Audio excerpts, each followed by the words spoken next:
सूर्य अस्त तक श्री हनुमान जी महाराज राम जी के पास ही रहते हैं, 1 मिनट के लिए नहीं छोड़ते, बल्कि चरणों को गोद में लेके बैठते हैं। सभा, राम जी की सभा में भी जो कुछ भी होता है, हनुमान जी महाराज ऐसे ही बैठे रहते हैं, चरण नहीं छोड़ते राम जी के, किसी को छूने भी नहीं देते।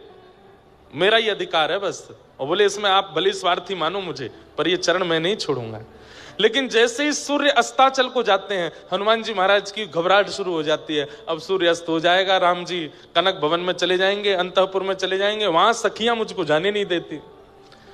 अंतःपुर में निज निवास में तो केवल सीता जी और सब सखियों का प्रवेश है, वहां हनुमान जी नहीं जाते। तो हनुमान जी कनक भवन के द्वार तक जाते हैं तो बाहर ही चंपक लता आदि सखियां रोक देती हैं। हनुमान जी बस बस बस, अब यहां से राघव जी का हाथ हमें दे दो।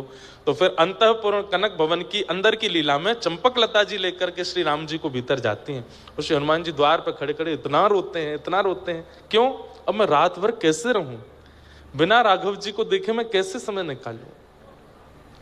रात भर द्वार पे बैठे बैठे रोते हैं और दिन भर तो राम राम बजते हैं और पूरी रात सूर्य नारायण का भजन करते हैं। हे गुरुदेव भगवान, इतना समय क्यों लगा रहे हो? आप जल्दी प्रकट हो जाइए ना, जल्दी उदित हो जाइए। आप उदित होंगे तभी मेरे रघुवर बाहर आएंगे।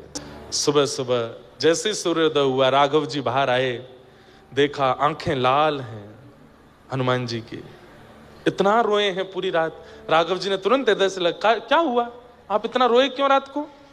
बोले प्रभु इसका कोई उपाय बताइए, मैं नहीं रह पाता हूं आपके बिना। मुझे रात भर इतनी बेचैनी होती है कि मुझे रात्रि की निशा, ये चंद्रमा प्रिय नहीं लगते, मैं नहीं रह पाऊंगा। मेरे लिए सोना उचित, मैं सोने के लिए नहीं आया हूं, मैं खाने पीने उठने बैठने के लिए नहीं आया, मैं केवल आपको निहारने के लिए आया हूं, आपको सुनने के लिए आया हूं। ये रात्रि का काल मुझसे सहा नहीं जाता, कृपा करके मुझे कुछ अनुभव कराइए, मैं रात में कैसे आपके साथ रहूं।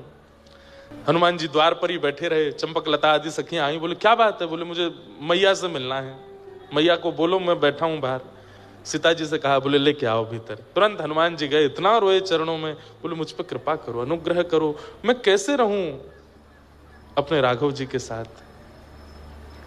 सीता जी बोली, देखो पूरा दिन तो हमने तुमको दे रखा है, राम जी पूरे दिन दिखते भी नहीं हमको। पर तो चंपक लता सखी ने हनुमान जी से कहा, सुनो आप सरजू जी के पास जाओ, इस अयोध्या नगरी की प्रथम सहचरी सरजू जी हैं, यदि वो अनुग्रह कर देंगी तो कृपा हो जाएगी। और श्री हनुमान जी महाराज इतनी विरह वेदना में सरजू जी के तट पर बैठ, जैसे ही टपक करके श्री सरजू जी में गिरा, तुरंत सरजू जी प्रकट हो गई और प्रकट होकर के कहा, हे यमलोक, और जाकर क्या बात है हनुमान? बोले मुझे सखी बनाओ, मुझे सहचरी बनाओ, मुझे अब ये पुरुष वेश में नहीं रहना, मुझे ये बानर वेश में नहीं रहना, मुझे सखी बनाओ, मुझे अंतःपुर में रहना है, राघव जी के संग रहना है। और ऐसी कृपा कर दो, दिन में मैं हनुमान बन के रहूं, रात्रि में मैं सखी हो जाऊं। और श्री सरजू जी ने कृपा करके वीणा प्रदान की श्री हनुमान जी को, और संध्या होते ही आशीर्वाद दिया कि संध्या होते ही आप चारुशिला सखी के रूप में प्रकट हो जाओगे और अंतःपुर में श्री राघव जी की सेवा करोगे।